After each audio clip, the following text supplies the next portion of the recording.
What's this? We finished Mania Mode.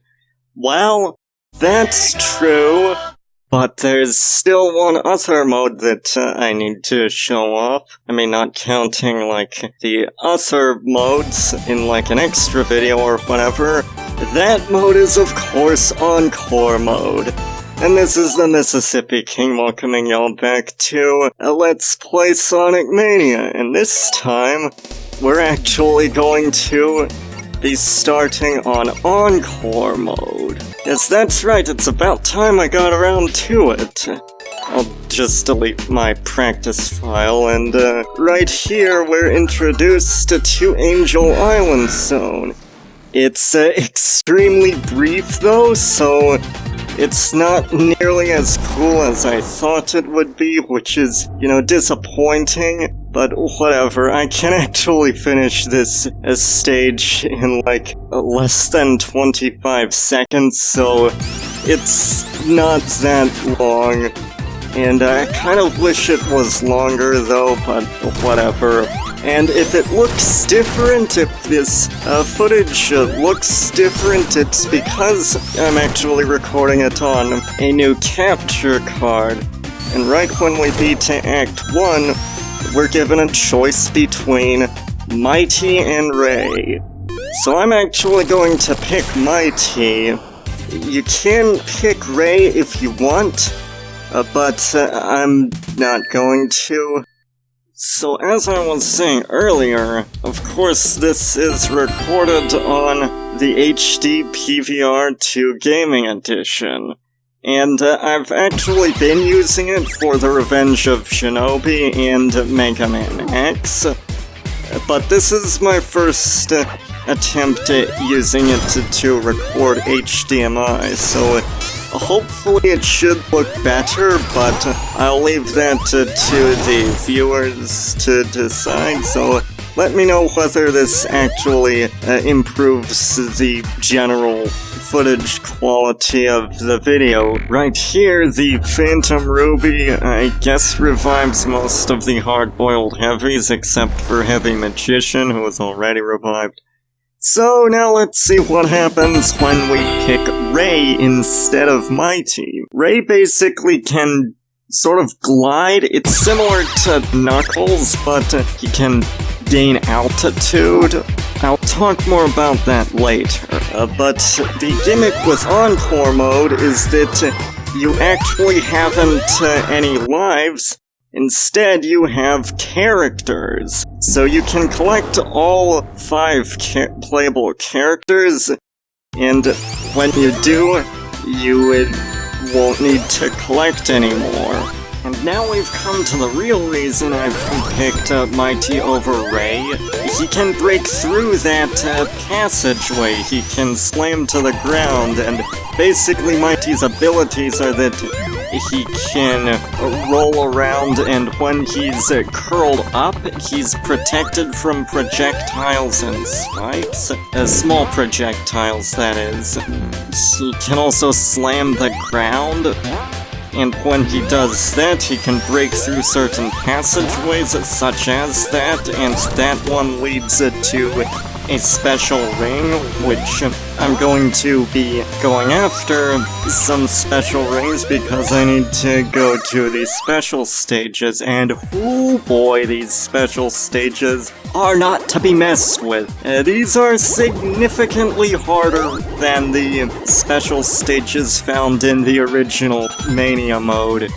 So they can be quite tricky, and they also demand some pretty good movements. Like, these special stages are for people who have mastered Mania Mode's special stages, which, I have, even though it may not seem like it from how difficult I made these special stages in Mania Mode, but I digress. And basically you can find monitors that allow you to switch between these characters.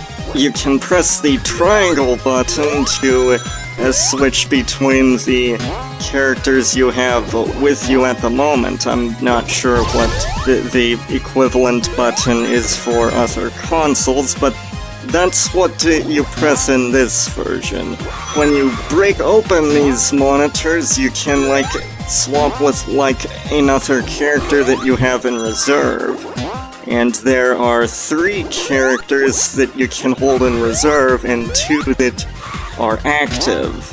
But back to these special stages, yeah, they're pretty tricky. They often, like, demand that you take shortcuts in order to catch the UFO, because, like, the UFO takes the shortest path ahead, so, like, you often have to watch where it's going, and then, like, see where you can, like, cut it off. Like, for instance, if you're coming to, like, a curve, then you can, like, turn early and get it that way. But, yeah, that's our first Chaos Emerald. Ain't doing too bad so far.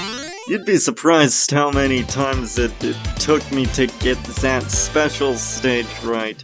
Because, like, yeah, these special stages, they take a lot of practice to get good at. Of course, then again, I kind of said the same thing about the original stages, and it's like, for those, I find them to be a breeze. Like, especially after I've practiced for Encore special stages, I can, like, get the ones in Mania Mode ridiculously easy. Because, like, they're just so easy now. It's like, I'm like Goku when he trained under high gravity. When you go back to normal gravity, everything's easy all of a sudden. And we're coming up to, like, another special stage, and this one can also be tricky because there are a number of spikes and they'll constantly move around. Plus the UFO isn't exactly taking a clear-cut path. Some of the later special stages will actually require you to do some platforming, which makes me pretty nervous when I'm doing it because, you know, you can't stop in these special stages. They're pretty difficult, I must admit. You'll want to collect plenty of rings, but of course, like, you'll also want to try and balance that with, like, blue spheres, because you'll want as many as possible. You'd be surprised how much practice it takes. Like, I can beat the first normal special stage, well, the first special stage on Mania Mode without even getting to Mach 3, and surprisingly in one of my practice runs I actually did manage to get one of these special stages in Encore Mode without getting to Mach 3. And I am making this way harder than it needs to be. This is ridiculous. I'm just screwing up and, like, because, like, I'm slipping and sliding every which way, I'm often being gutsy, you know. Being gutsy is a double-edged sword. Sometimes it can help you get things really well. Other times, it doesn't always pay off, folks. It really doesn't. I'm not going to be putting up info cards for these zones except for, like, Angel Island zone. All of the info cards for, like, the zones, like, we've seen them in Mania Mode, so it's like there's really no need to repeat anything. And same with the bosses, I'm just not going to bother putting in info cards here, because we've already seen this stuff. We've seen a lot of it. Anyway, I should actually try and talk about some of the character's abilities. So Mighty, as I've said before, is immune to spikes, but only when he's curled up. If he's hit by spikes while he's not curled up, then he will still take damage from these spikes. But the simple fact that curling up can protect him from spikes, you'd be surprised just how much that can come in handy.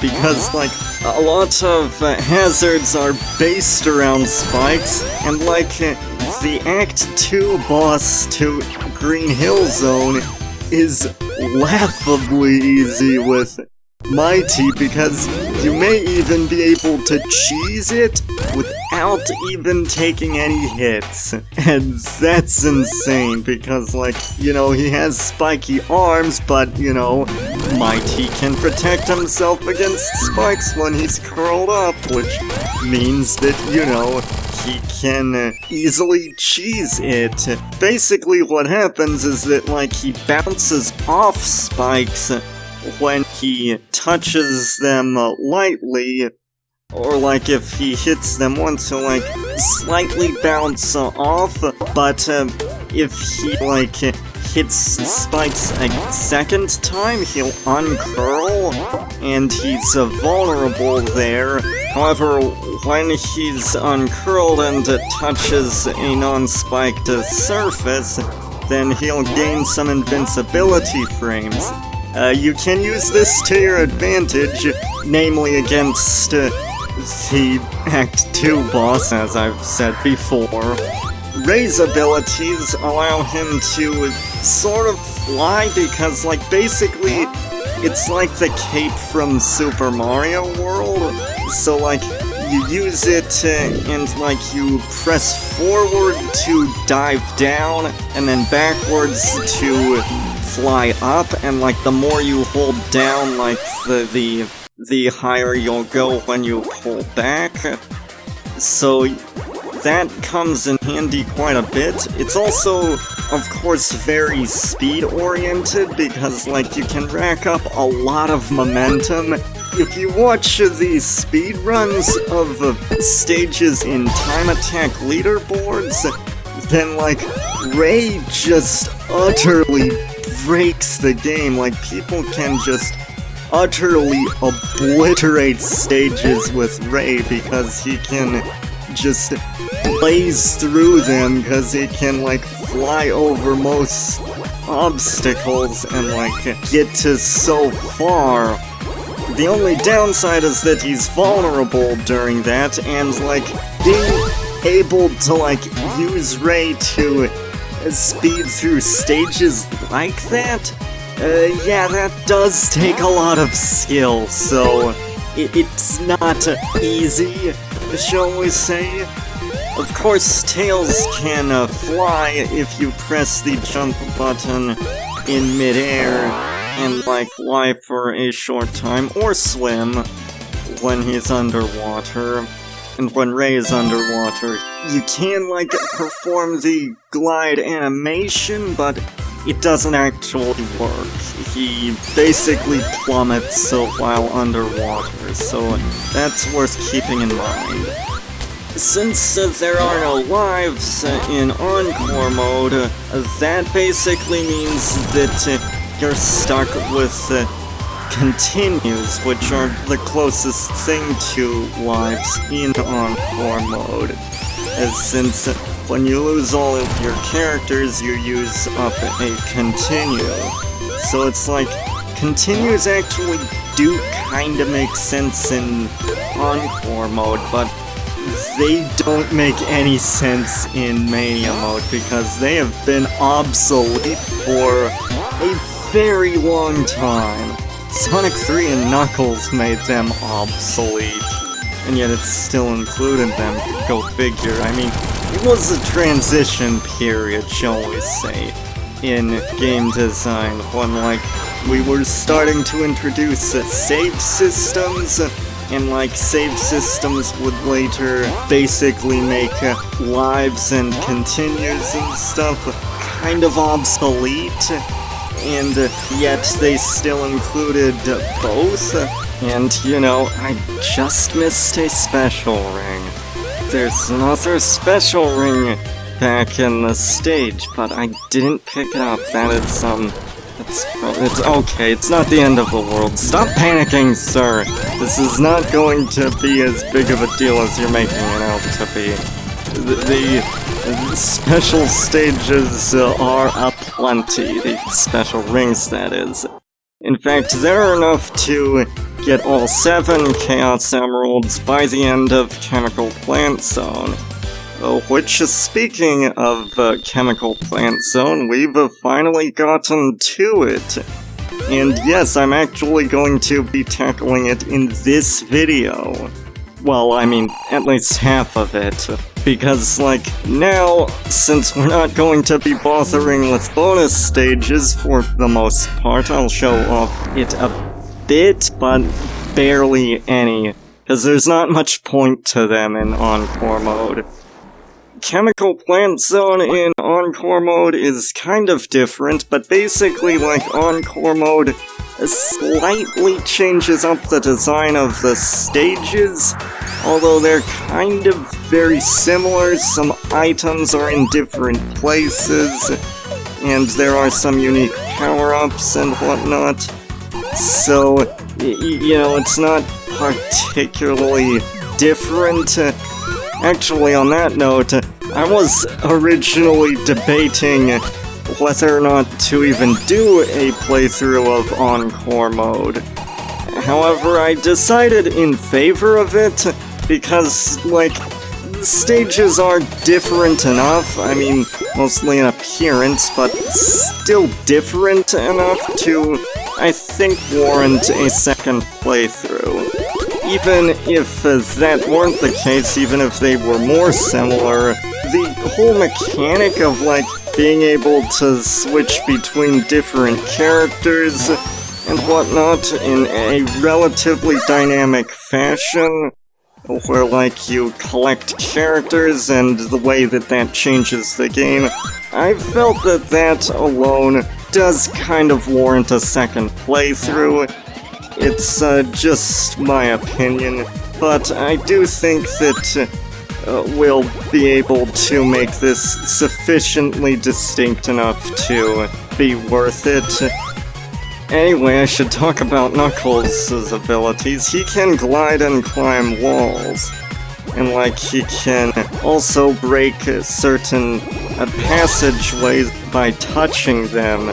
And this is gonna come in handy later in Chemical Plant Zone, but I should talk about the abilities in special stages, because you see, in special stages you actually all control the same, because, like, basically all characters in these special stages control identically, so, like, Knuckles can't glide and climb walls, Tails can't fly, Ray can't float, and, like, he can't, like, gain altitude the way that he does, and Mighty can't slam the ground, and he's not immune to spikes when curled up.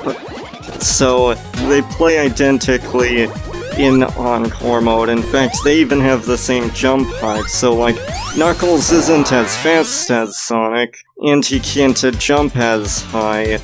That, however, doesn't apply in these special stages. And, as you can see, these special stages are a lot more complex in Encore Mode. They require more skills. They require a unique set of skills that, like, you have to get good at, and, like, I may make these special stages look easy, but they're not that easy. Boy, I tell you. These special stages took a while for me to get good at. I took, like, a lot of practice. That's partly why it's taken me so long to get around to my playthrough of Encore Mode, and why I've been kind of delaying it with The Revenge of Shinobi and Mega Man X. I've just been focused on getting good at these special stages, and, like, I needed to practice them a good deal so that I could ensure that I can get all 7 Chaos Emeralds by the end of the game, so that I can show off the good ending. And speaking of special stages, that's one reason that I also decided to record Encore Mode and do a playthrough of Encore Mode, the special stages are unique. So of course, like, because of that, I felt, I should show these off, especially because, like, they're so different and often pretty difficult in comparison to the regular special stages, so they can be pretty tricky to navigate. In this special stage, it's where the platforming really starts to become tricky, so you'll want to watch out and be sure to jump. And I nearly fell down there. That is carelessness. I'm getting too careless. This won't turn out so good if I don't focus on being good. I gotta give it my A game. This stuff is pretty hard. I know I keep saying that, but like, you really have to take shortcuts here. Like, in regular Mania Mode, you don't need to, like, take shortcuts or anything like that, because it's pretty easy as is. But I should talk about the power-ups in Encore Mode. There are two unique power-ups. One is the question mark box. I don't know if that's what it's called, but basically that randomly swaps your party with two other reserve characters, or sometimes it just replaces your main character, the one that you're currently playing as, and, like, changes the reserve. And the other is the switch box. Again, I'm not sure that's what it's called, but it's what you hit if you just want to switch your current active party member, like your current character that you're playing as actively now, with the one that's closest to the... Like, for instance, if I were to hit such a monitor, Sonic would switch with the Tails, and if I got another one, then Tails would switch with Ray, and then with Knuckles, so it's like the order you see them on screen will determine which character they switch with, so it's not random. And Sonic's ability, by the way, is the drop dash, and you can't actually change that in Encore Mode. And I also missed another special stage. It's fine, I'm not panicking or anything like that. There's no need to get upset, it's just frickin' annoying that, like, I missed a special stage. I should pay more attention. You see, this is what you get when you don't pay attention to your surroundings. That's no good, and I'm just gonna cheese most of the bosses, because it's like we've already seen them. There's nothing more to them, really. But the bosses in Encore Mode are identical, and this is the Mississippi King signing out, and see you all next time. And in the next episode, we'll tackle Chemical Plant Zone in Studiopolis. See you all then.